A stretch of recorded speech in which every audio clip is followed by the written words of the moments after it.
في قرية من نبي إلا أخذنا أهلها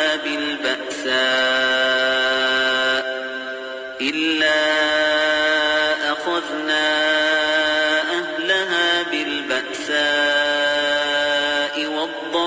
والضراء لعلهم يضرعون ثم بدلنا مكان السيئة الحسنة حتى عفوا وقالوا قد مس آباءنا الضراء والسراء فأخذناهم بغتة وهم لا يشعرون ولو أن أهل القرى آمنوا واتقوا لفتحنا عليهم بركات من السماء والأرض ولكن كذبوا فأخذناهم بما كانوا يكسبون. Nous n'avons envoyé aucun prophète dans une cité sans que nous n'ayons pris ses habitants ensuite par l'adversité et la détresse, afin qu'ils implorent le pardon. Puis nous avons changé leurs mauvaises conditions en y substituant le bien, au point qu'ayant grandi en nombre et en richesse, ils dirent « La détresse et l'aisance ont touché nos ancêtres aussi. Eh bien, nous les avons saisis soudain, sans qu'ils s'en rendent compte. Si les habitants des cités avaient cru et avaient été pieux, nous leur aurions certainement accordé des bénédictions du ciel et de la terre. Mais ils ont démenti, et nous les avons donc saisis pour ce qu'ils avaient acquis. أفأمن أهل القرى أن يأتيهم بأسنا بياتا وهم نائمون أوأمن أهل القرى أن يأتيهم بأسنا ضحى وهم يلعبون أفأمنوا مكر الله فلا يأمن مكر الله إلا القوم الخاسرون. Les gens des cités sont-ils sûrs que notre châtiment rigoureux ne les atteindra pas la nuit pendant qu'ils sont endormis? Les gens des cités sont-ils sûrs que notre châtiment rigoureux ne les atteindra pas le jour pendant qu'ils s'amusent? Sont-ils à l'abri du stratagème d'Allah? Seuls les gens perdus se sentent à l'abri du stratagème d'Allah. Bismillahirrahmanirrahim. Nous nous retrouvons aujourd'hui pour le 10e épisode de notre série sur la méditation autour du Coran. Aujourd'hui, nous allons encore nous arrêter à la sourate 7, Al-A'raf, et nous allons profiter pour expliquer ce que beaucoup de musulmans ignorent, pourquoi elle s'intitule Al-A'raf et qu'il n'y a pas de traduction. Elle est tirée en fait des gens où Allah subhanahu wa ta'ala nous parle de Ashab ou Al-A'raf, les gens d'Al-A'raf. Et qui sont-ils? Comme ça a été rapporté dans plusieurs tafasir, ce sont des gens en fait qui arriveront le jour du jugement avec le même nombre de hasanat et de sayyat, de bonnes œuvres et de péchés. Et il y aura un rempart, ils seront dans un rempart entre le paradis et l'enfer. Et ils n'auront pas assez de bonnes œuvres pour entrer au paradis et pas assez de mauvaises pour tomber en enfer. Et donc en voyant les gens entrer au paradis, ils voudront être avec eux et rentrer au paradis directement. Et en voyant les gens rentrer en enfer, ils invoqueront pour ne pas être avec les gens injustes. Et comme nous a expliqué notre shir, en nous disant, vous croyez que les gens vont rentrer en enfer, main dans la main, parce que les anges, en fait, qu'est-ce qui va se passer? C'est que les anges, en fait, vont attraper le visage des gens d'Al-A'raf qui ne voudront pas regarder. Ils ne voudront pas voir les gens tomber en enfer. Et donc les anges vont attraper leur tête et les obliger, les forcer à regarder les gens rentrer en enfer. Et comme nous disait notre shir, parce que vous croyez que les gens vont rentrer en enfer, main dans la main, en rang, en marchant tranquillement. Non, ils vont rentrer en hurlant, en criant. Ils sortiront, les anges les remettront dedans. Ils ne voudront pas rentrer. Parce que c'est un malheur, l'enfer. Et ils vont le voir.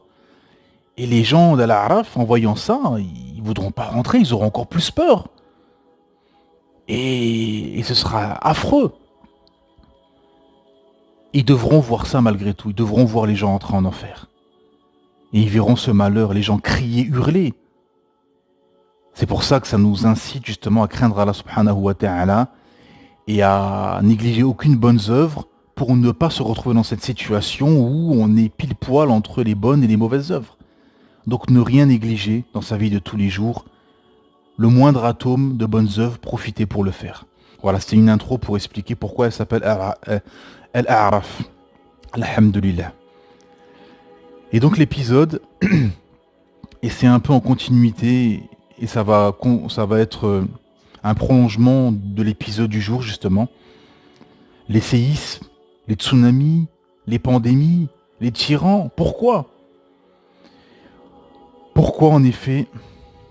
Ce sont des questions que beaucoup se posent. Beaucoup se posent ces questions-là. Pourquoi il se passe ceci ? Pourquoi il se passe cela ? Bien évidemment, ceux qui ne sont pas musulmans, qui sont égarés, sont perdus. Prennent ça comme des coïncidences, des hasards, au mauvais endroit, au mauvais moment. Mais c'est pas ce qu'Allah subhanahu wa ta'ala nous dit. Et la réponse, en effet, elle est dans le Coran, et notamment dans les versets dans lesquels nous allons nous arrêter aujourd'hui. Des versets 94 au verset 99 qui sont édifiants, et qui sont parlants, et qui sont d'une précision, et qui sont d'une précision magistrale. Où Allah subhanahu wa ta'ala nous dit tout d'abord: nous n'avons envoyé aucun prophète dans une cité sans que nous n'ayons pris ses habitants ensuite par l'adversité et la détresse afin qu'ils implorent le pardon. C'est-à-dire qu'Allah Azza wa Jal n'a pas puni ses habitants avant que ces derniers n'aient été injustes et refusé le message. Puis nous avons changé leurs mauvaises conditions en y substituant le bien, au point qu'ayant grandi en nombre et en richesse, ils dirent: la détresse et l'aisance ont touché nos ancêtres aussi. Eh bien, nous les avons saisis soudain, sans qu'ils s'en rendent compte. Si les habitants des cités avaient cru et avaient été pieux, nous leur aurions certainement accordé des bénédictions du ciel et de la terre, mais ils les ont démentis. Et nous les avons donc saisis pour ce qu'ils avaient acquis. En effet, Allah subhanahu wa ta'ala est juste. Si les habitants des cités avaient cru, avaient été pieux, ils auraient eu des bénédictions du ciel, alhamdulillah. Mais ils ont démenti, ils ont combattu les prophètes, ils les ont tués. Parce que ce qu'il faut comprendre, c'est que ces versets en fait arrivent juste après que Allah subhanahu wa ta'ala nous raconte les récits de plusieurs prophètes, notamment Shu'aib, Lot, Salih, Nuh, Noé et Hud. Ces 5 grands prophètes, Allah subhanahu wa ta'ala enchaîne justement les histoires de ces prophètes, et à chaque fois les notables et les peuples et leurs peuples ont démenti et les ont combattus. Et Allah subhanahu wa ta'ala conclut justement ces histoires par ces versets édifiants.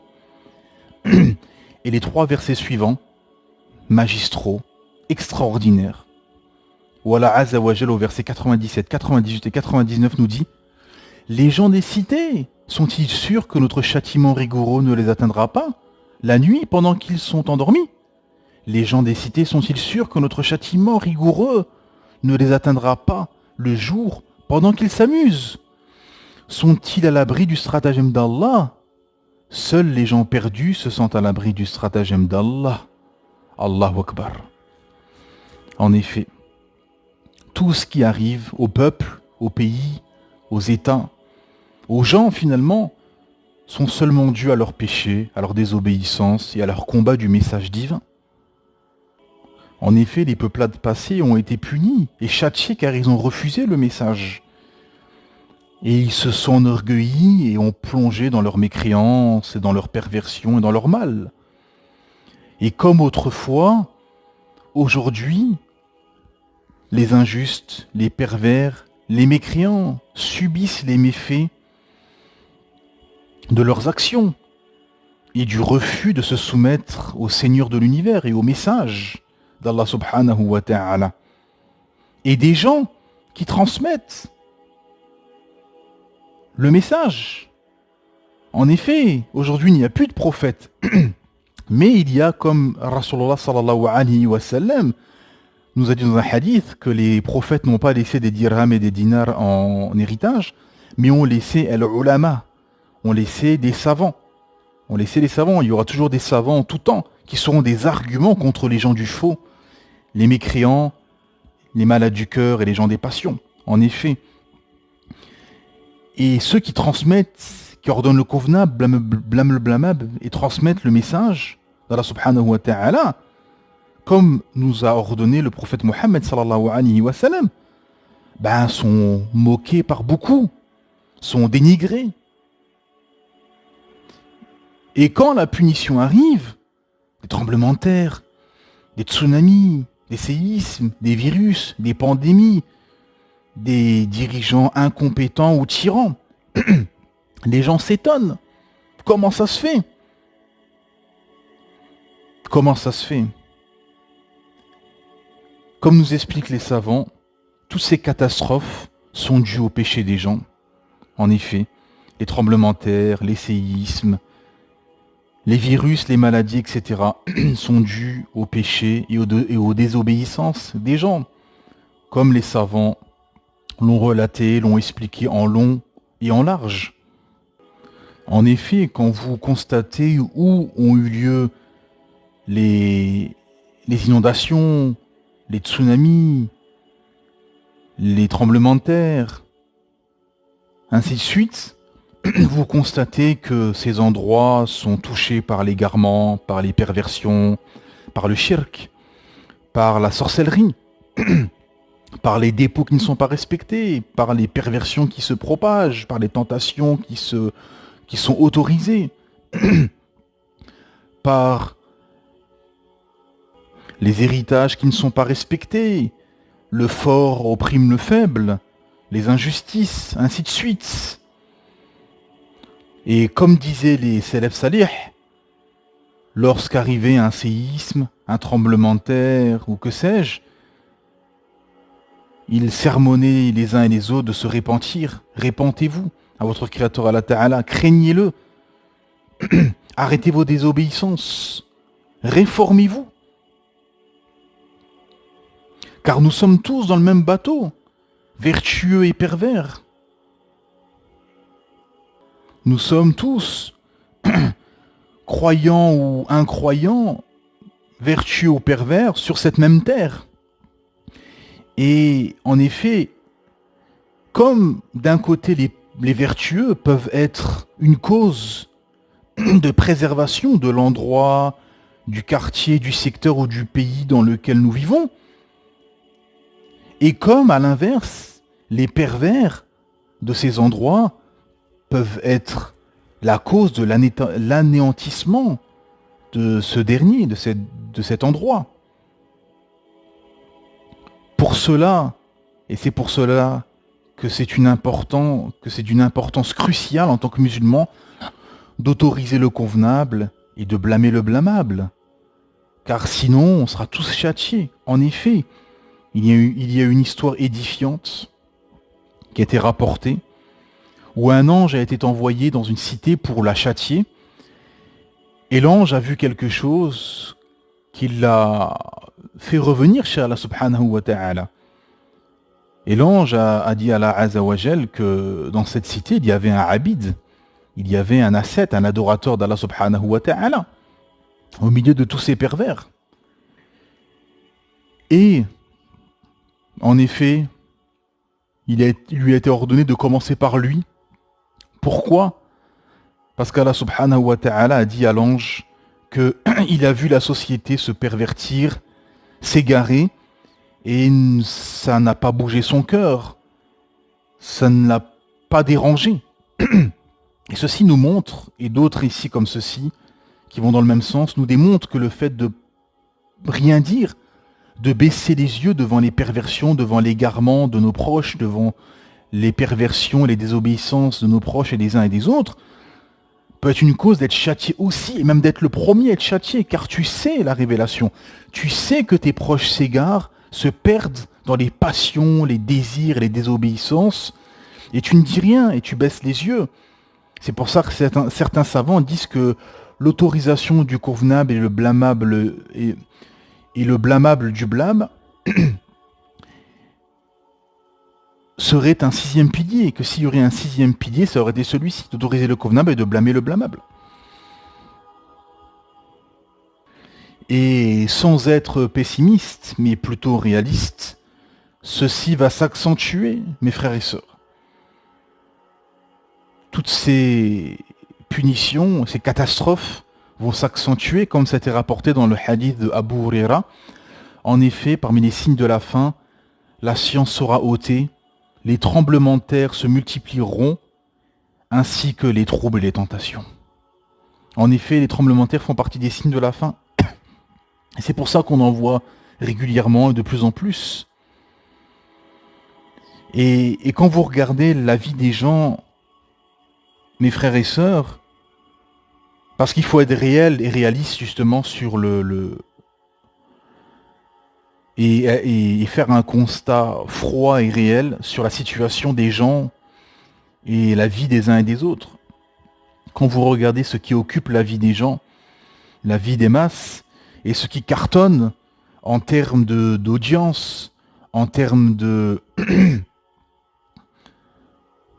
préoccupation finalement, à la télé, au cinéma, sur les réseaux sociaux, sur YouTube, dans la vie de tous les jours, les concerts qui sont remplis, etc. Finalement, ce sont que des perversions et des égarements qui cartonnent dans les réseaux sociaux, sur YouTube, au cinéma, à la télévision, etc. Le foot, la pornographie, les passions, les perversions, les combats de MMA. Ce sont ces choses-là qui cartonnent, qui rassemblent des millions de gens et des millions de vues. Et ce qui occupe la vie des gens n'est autre que la course à l'orgueil, la course aux richesses, la course aux passions. À part ceux qu'Allah subhanahu wa ta'ala fait miséricorde et a guidé.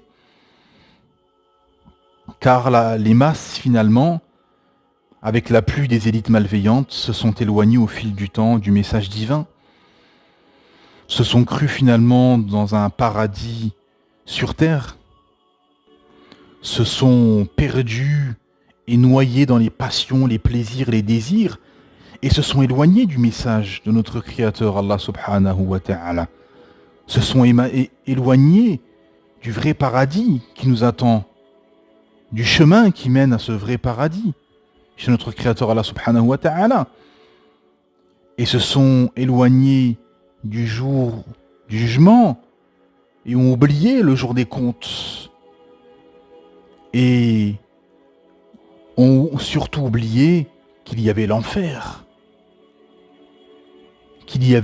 qui attendait les mécréants, les injustes, les criminels, les pervers, refuge pour les transgresseurs, comme Allah subhanahu wa ta'ala nous l'a révélé.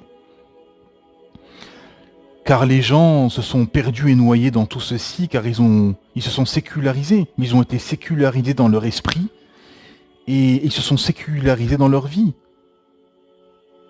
Et les troubles, les passions, les perversions ont pris le pas dans les esprits et dans les cœurs.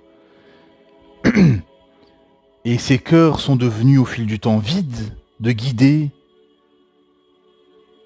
sont devenus malades du cœur et se sont endurcis. Et aujourd'hui, c'est pour ça que vous avez beaucoup de gens malades du cœur et beaucoup de gens qui ont les cœurs durs, car les gens se sont éloignés de la révélation de notre Créateur Allah subhanahu wa ta'ala. Et ce qui occupe leur vie, ce qui remplit leur cœur, ce sont que des égarements, des perversions, des pertes de temps, de la dérision, du rire, des combats de boxe, du foot, de la pornographie, du divertissement, de l'égarement finalement, loin de la guider. Et c'est pour ça que les cœurs sont vides pour la plupart des gens, et rares sont des gens qui ont des cœurs remplis de guidée, de miséricorde et de bonnes œuvres, et de bien. Après, vous avez des gens qui se plaignent des dirigeants. Et qui se disent, mais comment ça se fait, ce genre de... Les dirigeants sont à l'image des gens, sont à l'image des uns et des autres. sont à l'image de ce qui occupe la vie des dirigés. Si les dirigeants sont médiocres, c'est que tout simplement les dirigés sont aussi médiocres que les dirigeants. C'est une équation inéluctable et implacable, comme Allah subhanahu wa ta'ala nous l'a révélé. Déjà des salafs, il y a plus de 1000 ans déjà, blâmaient les dirigés et disaient voilà que tout simplement c'est vous qui les avez mis au pouvoir, vous ne changerez pas la punition d'Allah subhanahu wa ta'ala en vous rebellant contre ces derniers, car ils sont à votre image, et c'est une punition d'Allah subhanahu wa ta'ala. Parce que c'est la justice divine, comme Allah ta'ala dit dans un autre verset, où Allah ta'ala met un injuste à la tête d'autres injustes, tout simplement. C'est-à-dire qu'il ne faut pas rêver, beaucoup de gens sont là, beaucoup de frères sont estomaqués et ne comprennent pas pourquoi on a tel dirigeant. Mais faut être réaliste. Faut regarder l'état des gens. Faut regarder la situation des gens. Les dirigeants sont comme un hologramme à l'image des cœurs et des actions des dirigés, mes frères et sœurs.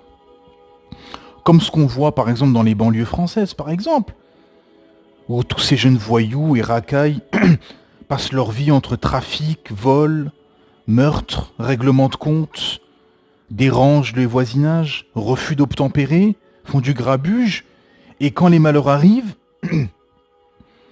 tout le monde pleure, tout le monde panique, tout le monde s'excite, tout le monde casse tout et fait des émeutes, etc. Mais vous avez perdu la raison. Tout le monde est devenu fou. La réalité, c'est que il se passera ce que font les gens. Les gens seront punis inéluctablement un jour ou l'autre. Car les gens invoquent dans ces quartiers contre ces malheurs sur pattes. Et un jour ou l'autre, un des noms d'Allah subhanahu wa ta'ala est le vengeur. Et un jour ou l'autre, Allah subhanahu wa ta'ala punit et châtie tous ces gens qui dérangent et qui tuent et qui violent et qui volent et qui trafiquent. Dans un état islamique, ces jeunes racailles auraient été lapidés depuis longtemps et auraient eu les mains coupées ou eu la peine de mort depuis longtemps.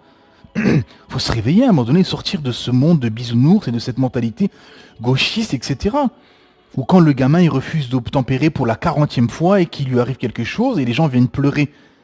Oui, mais à un moment donné, il faut être réaliste et comprendre que tes méfaits, un jour ou l'autre, te pèteront à la figure, inéluctablement.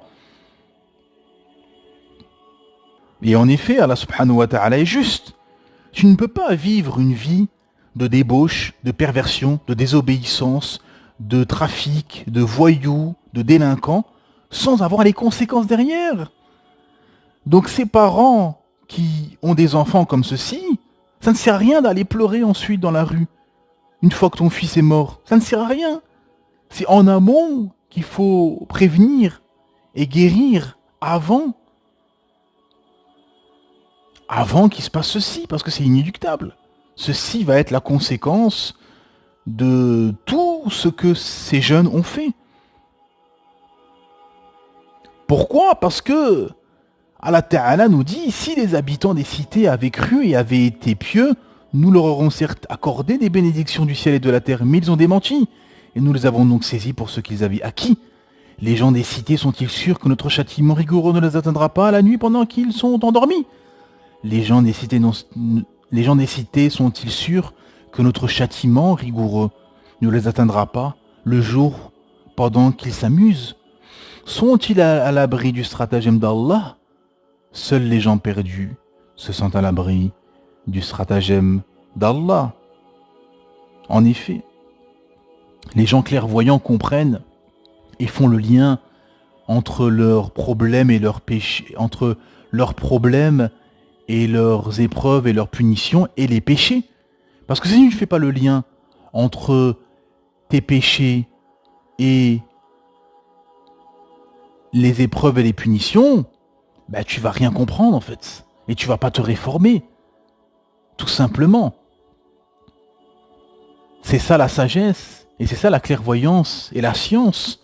On rapporte qu'il y avait des salafs qui, des années après avoir péché, et subissaient une punition, subissaient quelque chose, se remettaient en question et se disaient, oui, c'est par rapport au péché que j'ai fait il y a plusieurs années. Ça, c'est la science, ça, c'est la clairvoyance. Et pas cette mentalité gauchiste, décadente, perverse, où la personne, elle fait des péchés, des désobéissances, et des gravités, et des injustices, toute la journée, toute l'année, tous les mois, toutes les semaines, et un jour, quand il se passe quelque chose, ah mais pourquoi? Ah mais pourquoi? Pourquoi? Tu sais pourquoi. Et chacun sait pourquoi. Il faut arrêter de prendre les gens pour des imbéciles. Et il faut arrêter de poser des questions parfois aux grands savants, où on leur pose des questions. Il m'est arrivé ceci, il m'est arrivé cela, il s'est passé ceci, il s'est pas... Tu sais très bien pourquoi. Parce que tu es plongé dans le trafic, tu es plongé dans le haram, tu es plongé dans le riba, tu es plongé dans la désobéissance, tu es plongé dans le fait que tu te moques des gens qui appliquent l'islam authentiquement. Tu es plongé dans les perversions et les passions. Ne dis pas pourquoi et ne va pas interroger les savants. Tu sais toi-même pourquoi il t'arrive ceci.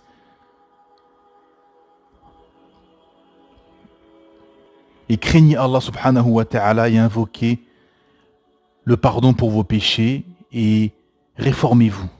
Voilà la réalité. Et pour que ça soit profitable, mes frères et sœurs, 2 points. Premièrement, être conscient que tous ces séismes, tous ces tremblements de terre, toutes ces inondations, ces virus, ces pandémies sont dus au péché des gens, tout simplement. Et pas penser comme tous ces gens malades du cœur, comme beaucoup de musulmans malades du cœur qui ont eu cette mentalité athée, matérialiste, lorsqu'il s'est passé ces tremblements de terre et ces séismes ces derniers temps dans les pays musulmans, en se disant non, ça n'a rien à voir, c'est le hasard, c'est une coïncidence, Dieu n'a rien à voir dans l'histoire, etc. Wala'iyadu billah. Quelle mentalité.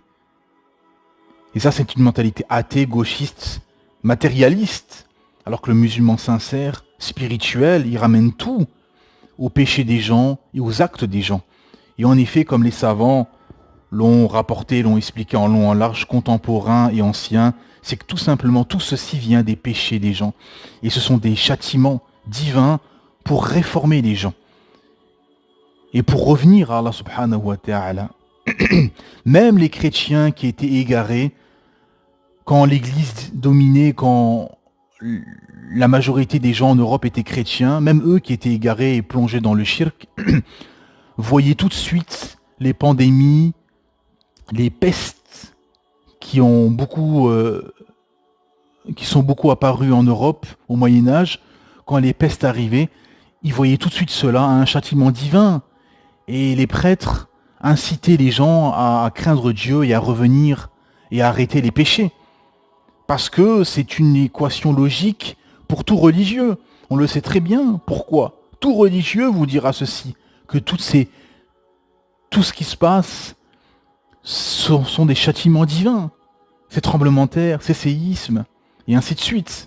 Voilà, et comme nous disent les savants musulmans, ce sont des conséquences et sont les conséquences des péchés et des désobéissances et des moqueries de la religion des gens et de l'éloignement du message divin. Et la deuxième chose profitable, mes frères et sœurs, craignez Allah subhanahu wa ta'ala, réformez-vous et réformez les gens et soyez des causes de réforme des gens, car comme les savants l'ont rapporté, comme d'un autre côté des pervers dans une cité peut être la cause de châtiments divins,